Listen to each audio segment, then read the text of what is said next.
Hey everyone, Sam here, otherwise known as FPL Pricey, and in today's video, I'll be running through my transfer plans ahead of Game Week 20. Welcome back everyone to another video. Now, normally, I'd start off this kind of video with a quick roundup of how I got on in the previous game week. However, Game Week 19 is only half done. I've only had 4 players play so far, so I'm not going to do a full roundup. I've got 21 points from those 4 players so far. Saka got 6, Timber got 9, which was fantastic. Got subbed off before he conceded, or Arsenal conceded. And then I also brought in Lewis Hall alongside Szoboszlai. Now, Szoboszlai hasn't played so far. Lewis Hall, of course, has. He was an outside contender as my Joe Rodon replacement. I ended up going with him over Michael Keane, mainly because of the injury rumours that were occurring on social media around about mid-afternoon going into the early evening before the deadline on Michael Keane. He didn't make the squad, would have probably kept a clean sheet if he did, so very unlucky to any Keane owners out there. But I went with Lewis Hall just as that differential option. Didn't really pay off in Game Week 19, but he got 4 points, so hit DEFCON, and he's got some good fixtures coming. Although, it is worth noting, he was struggling with an injury, I think towards the back end of the first half, carried on, took some painkillers at some point, and then played the full 90. So I'm going to keep an eye out on that one, but I think he's probably okay considering he played another 45, 50 minutes after the initial injury. So I'm 4 players in. I brought in Szoboszlai as Semenyo, and I've obviously documented that quite a lot in the last week or so. And then Lewis Hall was my Joe Rodon replacement. Moving in to Game Week 20, I've got 2 free transfers, 0.3 million in the bank. So I've still got a bit of wiggle room, although those transfers are starting to run out now. I'm using a couple of weeks so far.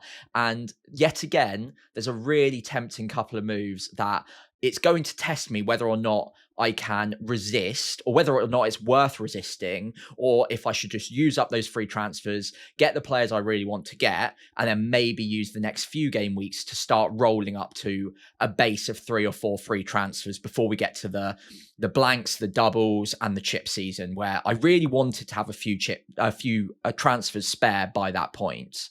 So looking at my starting 11 right now without any transfers, it's okay. Like, I'm pretty happy with it. It's a team that I'd normally be pretty content with rolling. So Kelleher in goal away at Everton. It's not ideal, but it's fine. Everton, well, until last night, was starting to struggle for goals a little bit. They're still without some of their key players, Undai and Dewsbury Hall being the main 2, of course. So I don't mind Kelleher. We'll see how he gets on in Game Week 19 first, of course. Into my back line, O'Reilly at home to Chelsea. Of course, we haven't seen him in Game Week 19 yet either. It's not a fantastic fixture, but he's got some good fixtures just around the corner. So I wonder whether or not I can hold on to him. He is one option that I'm looking at potentially moving on this week. We'll talk about that in a bit. Timber away at Bournemouth. Bournemouth are conceding goals for fun at the moment. They are still scoring a few, but Timber and Arsenal's defence is so good. Timber finally got an attacking return in Game Week 19, obviously got brought off before Arsenal conceded. So I do want to keep him, really. And then Lewis Hall, hopefully he's fit at home to Crystal Palace. Palace are struggling a bit at the moment, so I do quite back that. Newcastle at home are much stronger, and they've got 3 home games in their next 4 game weeks, including some nice fixtures in there as well. So I don't really want to get rid of him straight away. Into my midfield 5, Saka away at Bournemouth, he just keeps ticking along. He keeps dangling the carrot. He's got good data. He's getting an attacking return most weeks, but he's not really ever exploded. And he is a lot of money. So I'm just waiting for that one big haul to come. I don't know whether it's going to come, but it feels like he's right on the cusp of it. A bit more of a quiet game against Aston Villa, but generally speaking, the attacking data is good. He's getting shots away more often than not now. I do want to hold on to him if possible. Cunha, really frustrating game against Wolves. They were not at the races whatsoever. I think I personally probably underestimated how poor they would be without all of these players in the side. Even with the fixtures, they did not look up for it at all. So maybe a mistake, but I think with Cunha, unless I can find a really obvious route down to a cheaper player that I also back for the next few, given the fixtures over the next 2, I think I'm probably going to hold on to him. Leeds and then Burnley after that. I think I'm going to just have to take a gamble that the fixtures pay off for him. Maybe he gets a lucky penalty at some point. But yeah, I'm not loving that one, and potentially a player that I'd look at moving down to make funds up elsewhere. Szoboszlai, we're not going to talk about right now. Obviously, hasn't played in game week 19, and I wanted to own him for the next few anyway. Foden, maybe a player that I'm open to selling at some point soon, but I'm in no rush to do so. The data's still good. Like I said with O'Reilly, got some good fixtures around the corner. He's a player that maybe could become a cash cow at some point soon. Bruno Fernandes and Palmer are both players I've got my eye on. Fernandes probably coming back fairly soon, but if it's not before game week 21, then it can probably wait until after game week 23 is out of the way, because they play Man City and Arsenal back to back in game weeks 22 and game week 23. So Bruno either comes in before, if he's fit again, before game week 21, or after, so game week 24. So Foden might last until game week 24. I think that's the week or the week after he plays Wolves. So it'd be nice to move him on after that rather than before. Elliot Anderson is probably my weak point in my starting 11. He's ticking along. He's doing something every week. He's getting DEFCON most weeks, but attacking returns feel very, very far away from him right now. So I think he's a perfect first bench option to get you 4 or 5 points most weeks. And who knows, you could get lucky at some point.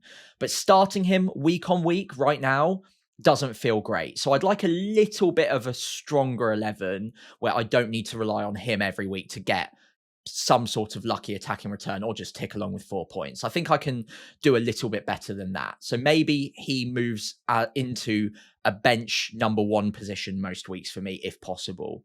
Up top, Erling Haaland currently has the armband. I would consider Bukayo Saka getting good minutes, got brought off a little bit early in game week 19, probably to make sure he's ready and fresh and available for Bournemouth. And Bournemouth are conceding a lot of goals, although most of them away from home, it must be said. And obviously they'll be at the Vitality when Arsenal come to visit. So that might put me off. But Haaland is going nowhere at home to Chelsea. Ekitike is one that, I haven't seen him in game week 19. He did okay in game week 18. Fulham away is not bad. Arsenal after that. Then Burnley is the carrot, the reason that I'd probably hold on to him. I do just wonder if he's just a little bit too expensive for what he provides. He's not on penalties. I'm not sure whether the minutes are going to be perfect through this patch. And obviously, I only bought him last game week anyway. I just wonder if there are other players, especially because there are other players I want to upgrade positions for, whether or not he could be my cash cow, given that I'm going to have him at least for the Leeds game anyway. So Fulham after that, Arsenal after that. Do I want to wait for 3 game weeks to hold him for Burnley? Or do I move him down, admit that I made a bit of a mistake on quite an expensive player? I got stars in my eyes and I kind of thought he's the solution. I'll get loads of points out of him with good fixtures. Let's see how he does against Leeds, I suppose, in game week 19. But I do just wonder whether moving him down might be a nice solution for what I want to do elsewhere. Okay, so the player that everyone is going to be talking about this week, whether or not that's in a positive way or a negative way, is going to be Gabriel, who came back, got 75, 76 odd minutes against Aston Villa, scored a pretty much goal line opportunity from a corner from Saka, and reminded us all why he's such a fantastic FPL pick. Probably, and I don't think it's too much of an exaggeration to say this, probably the second best pick in the game after Haaland, and arguably, given his price, maybe the best value pick in the game by quite a distance as well. So now he's back. The big question is whether or not we rush to get him back in our side straight away.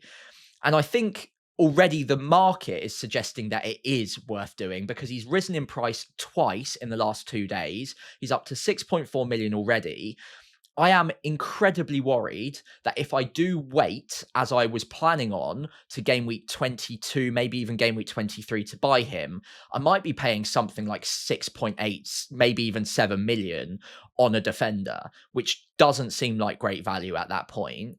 But still, he's got goal threat. His XGI per 90 is really good for a centre-back. Really, really good for a centre-back, actually. 0.19 is fantastic. That's almost all goal threat. Obviously, he's talismanic from set pieces. And I think if he's fit, like I said, he's one of the best picks in the game. The only thing is, the next two fixtures don't scream clean sheets. Now, Arsenal are the best defence in the league. So, statistically, if anyone's going to keep a clean sheet against Bournemouth away from home, Liverpool at home, Arsenal have the best chance of doing so. The clean sheet odds reflect that across most different places you can get them.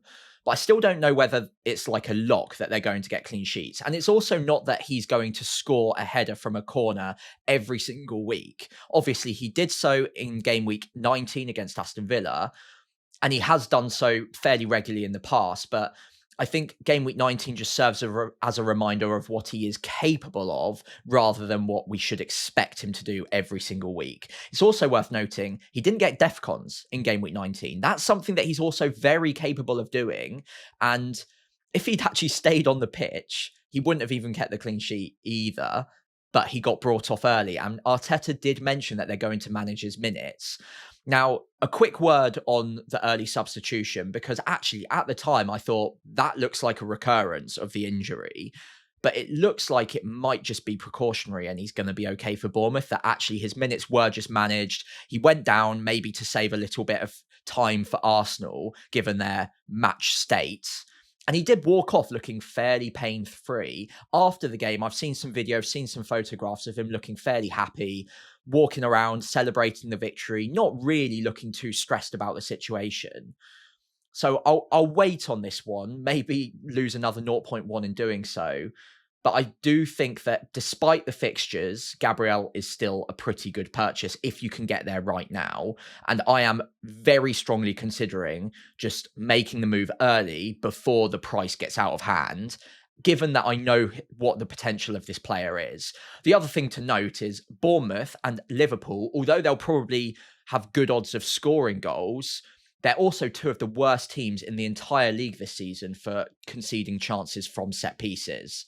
Gabriel, as I mentioned, is the perfect player to be going up against both of those defences in those situations.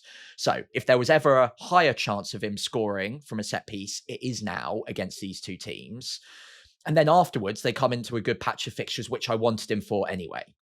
So I'm strongly considering using up both of my free transfers to get there. I don't really want to sell Timber. I reckon he's probably one of the other 2 or 3 best defenders in the game right now. So ideally, I want Timber and Gabriel in a defensive double up. Even if the clean sheet odds aren't fantastic in the next two, they're still okay. Timber's XGI per 90 is ridiculous. 0.30 suggests to me that I've been a little bit unfortunate not to get more attacking returns out of him, especially goals, which have dried up since that Leeds brace earlier on in the season. But he's still getting a decent amount of XG per week. And I don't think another attacking return or another goal is that far away.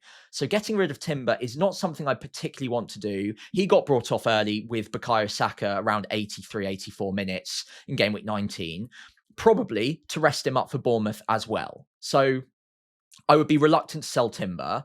Then I've got a few other options. I've got Lacroix, I've got O'Reilly, and I've got Lewis Hall. Now, Lewis Hall isn't on the graphic, mainly because of space, but also I don't really want to sell him if he's fit.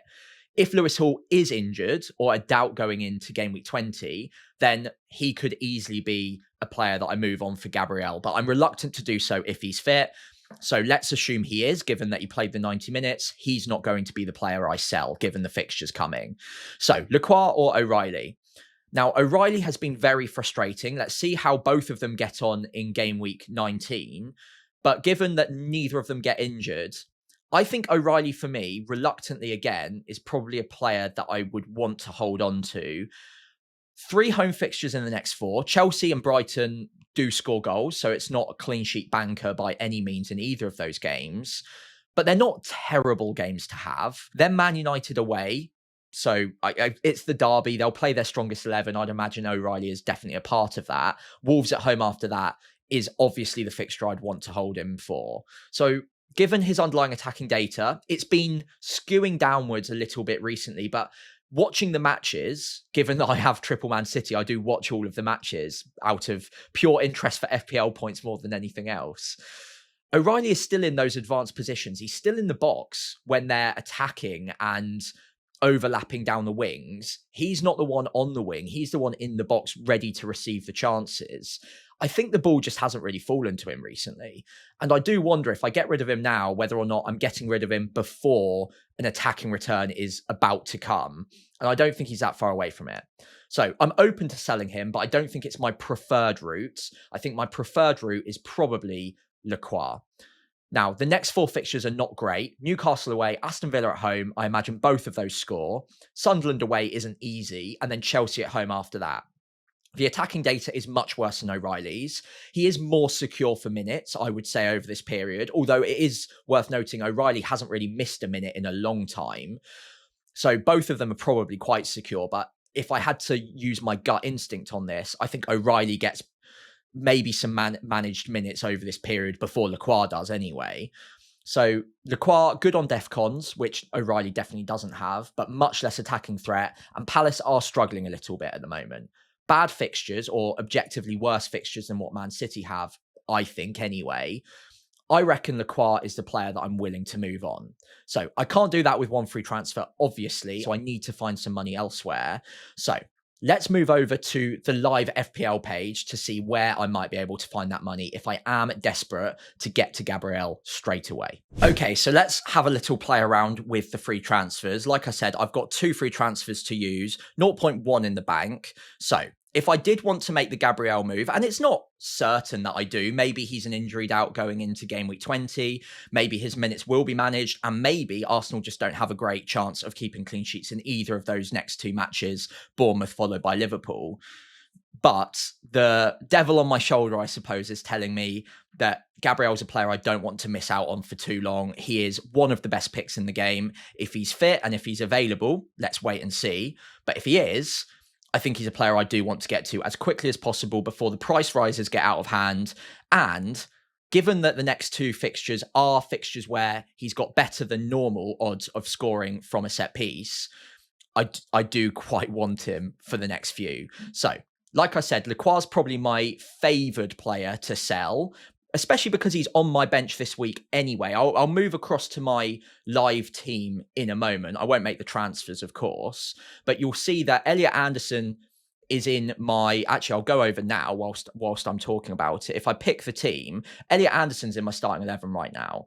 If I sold Lacroix and obviously made a downgrade somewhere else, then let's imagine that's Gabriel. Then I go to a 4-4-2, Elliot Anderson's first on my bench, which is exactly where I'd want him to be, because away at Aston Villa, he'll probably hit defcons. I'm not expecting attacking return out of him, but if I've got a 4-pointer at first bench, that's absolutely fine. I'm not worried about that at all, and it's not a bad option to have coming in case of injury, rotation, something I'm not expecting. That's plenty of bench cover there. So if I move across, let's remove Lacroix for Gabriel, minus 1.2 million. So I need to make a pretty significant downgrade. I obviously can't do that in my goalkeepers, 4.5 option. I don't have Raya, so I can't move him down. In my back line, I don't want to remove Timber, quite frankly. And if I removed Lewis Hall or O'Reilly, it would have to be down to someone like Alderete, for instance, or another 4 million defender. I don't mind doing that necessarily. I suppose it's an outside option. And Sunderland don't have the worst fixtures coming. But given that I want to start O'Reilly and Lewis Hall for the next few, I don't know whether I'm as confident on Sunderland. So, I mean, they're decent fixtures. Spurs away, Brentford away. I mean, it's 3 away games in the next 4. I'm okay if I had someone like Alderete as a bench option. But given that Anderson doesn't have great fixtures, I don't really want to start him every week. I probably don't even want to start him at all over the next few, given it's Liverpool followed by Chelsea after that. And then Leeds away from home after that. Okay on the bench. And of course, I can't downgrade him for minus 1.2 million. So he probably stays. So O'Reilly or Hall, I think it leaves me a little bit light if I remove those.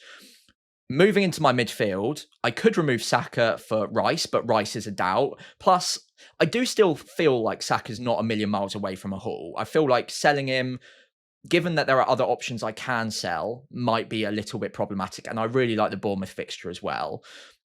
So I think he probably stays. Although if I did remove him and Rice was fit, that's probably a downgrade I could get on board with, I suppose.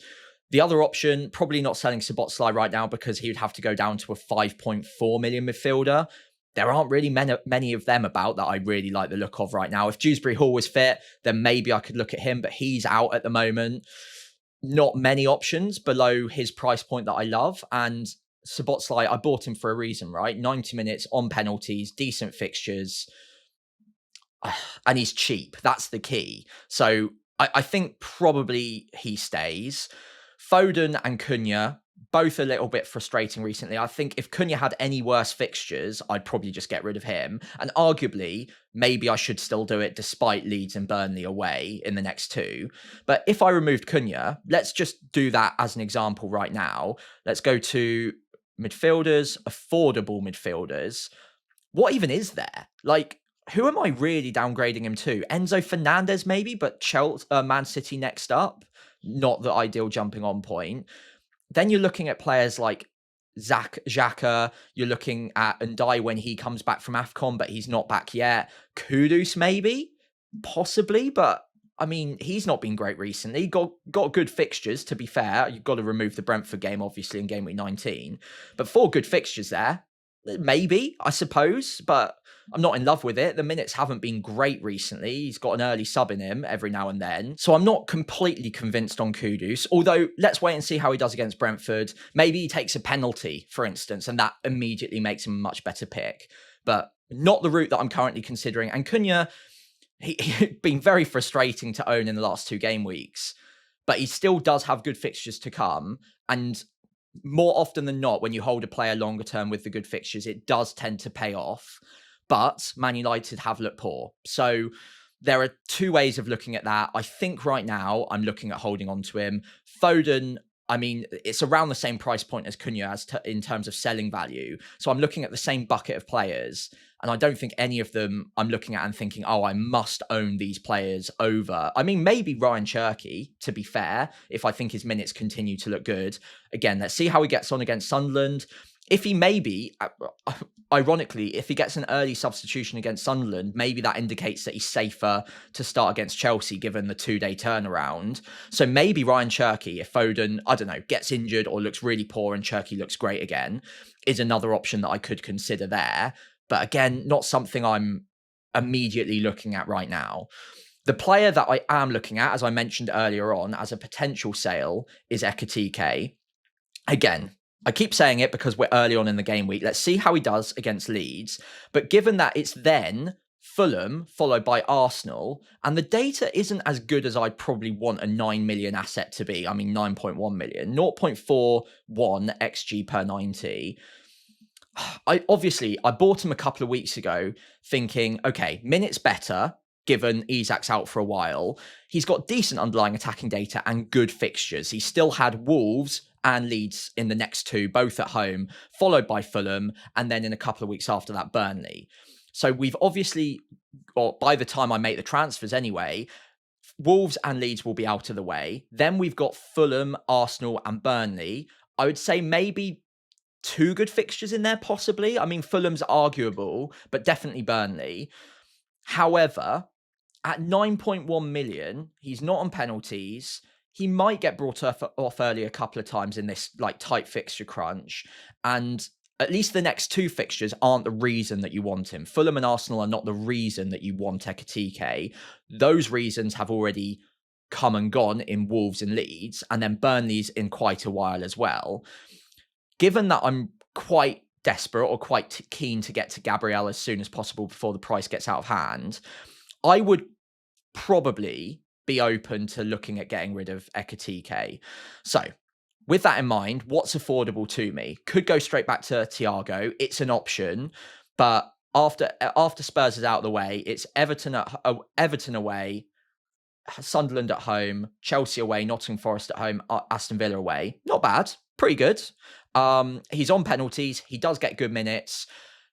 Andrews did mention that he was carrying something in the previous game. Was it against Wolves? Who was it against? Bournemouth, sorry. Maybe it was the Wolves game he was talking about. One of the recent 2 games, he was carrying a little bit of a knock. So probably okay, but one to maybe monitor. And he hasn't yet, at time of recording anyway, started a midweek game all season. So let's see how he does in game week 19. I'm not ruling it out, but I'm not desperate. You've got Calvert-Lewin, who's been in red-hot form, but the fixtures aren't great. Man United, followed by Newcastle, followed by Fulham. I wouldn't completely rule it out, but I'm not desperate to go there. Voltemada's just been benched. His minutes will be shared with Wissa. They might not start together in the foreseeable future. Eddie Howe's pretty reluctant to do so. So that rules both of them out. Mateta's not an option. Richarlison, I'm not that keen on. He gets the odd benching here or there. So no. For me, it's probably Jarrod Bowen. That would be the option for me. Obviously, he scored last night against Brighton.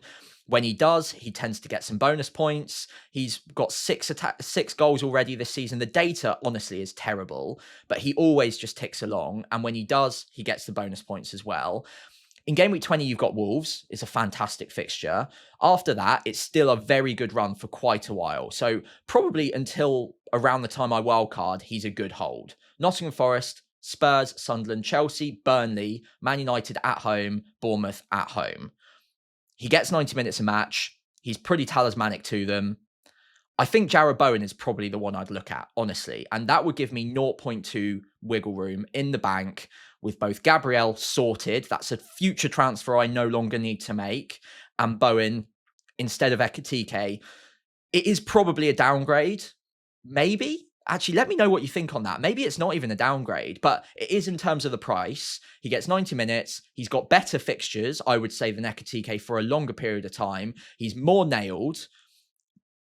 Worse data in a worse team.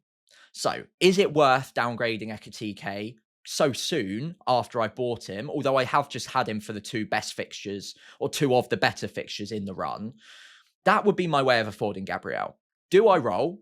And do I just leave it out? Or do I go with this and obviously then switch to a 4-4-2? Bowen would be starting alongside Haaland. I'd go 4 in the midfield. Anderson drops to the bench.